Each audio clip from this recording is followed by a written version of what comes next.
نحمده ونصلي وسلم على رسوله الكريم اما بعد اعوذ باللہ من الشیطان الرجیم بسم اللہ الرحمن الرحیم۔ چند ساتھیوں کی کالز آئی تھی اور انہوں نے اس کے بارے میں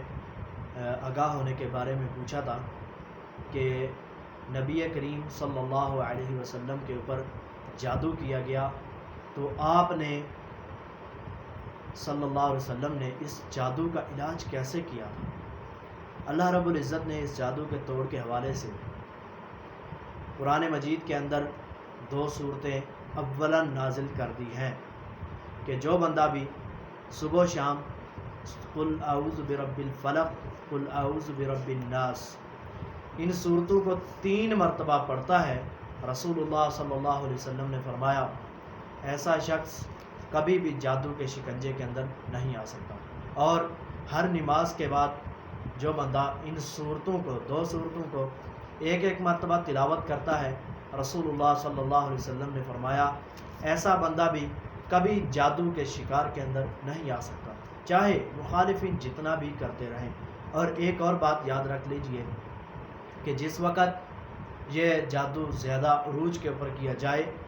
تو اس کے حوالے سے چند ایک احکامات ملاحظہ فرما لیں۔ رسول اللہ صلی اللہ علیہ وسلم نے فرمایا، حسن درجے کی سنن البیہقی کے اندر روایت موجود ہے، امام بیہقی نے اسے نقل کیا ہے، تو رسول اللہ صلی اللہ علیہ وسلم نے فرمایا کہ جب بندے کے اوپر رات کو جادو کیا جائے اور بندے نے کوئی وظائف رات کے اذکار کر کے اور خصوصاً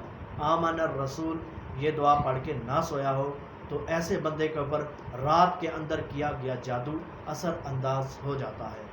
اور اس کے بعد فرمایا جو بندہ رات کو سوتے وقت یہی صورت کی یہی 2 آیات کی تلاوت کر لیتا ہے، یعنی آمن الرسول یہ والی آیات، سورہ بقرہ کی 2 آخری آیات ان کی تلاوت کر لیتا ہے، نبی کریم صلی اللہ علیہ وسلم نے ارشاد فرمایا ایسے بندے کے اوپر اگر اس کا کوئی مخالف رات کو اٹھے اور جادوئی حملہ کرنا شروع کر دے تو اللہ رب العزت ایسے شخص کو جادوئی حملے سے محفوظ کر لیتا ہے۔ یقیناً آج ہم پریشان ہیں، آج ہمیں کہیں پہ اس کے حوالے سے وظائف نہیں ملتے، آج ہم زیادہ تر سب سے زیادہ جو پریشانی کا عالم ہوتا ہے ہمارے ہاں یہی ہوتا ہے کہ ہمارے گھر کے اندر جنات کے اثرات نے گھر کر لیا ہے۔ تو اس کا علاج کیا ہے؟ میرے پاس کم از کم اس حوالے سے روزانہ کی بنیاد کے اوپر 30 سے زائد کالز آتی ہیں جو اسی کے حوالے سے ہوتی ہیں، تو نبی کریم صلی اللہ علیہ وسلم نے اس کا مکمل علاج کتاب و سنت کے اندر وابستہ کر دیا ہے۔ اللہ تعالی ہمیں عمل کی توفیق دے۔ وآخر دعوانا الحمدللہ رب العالمین۔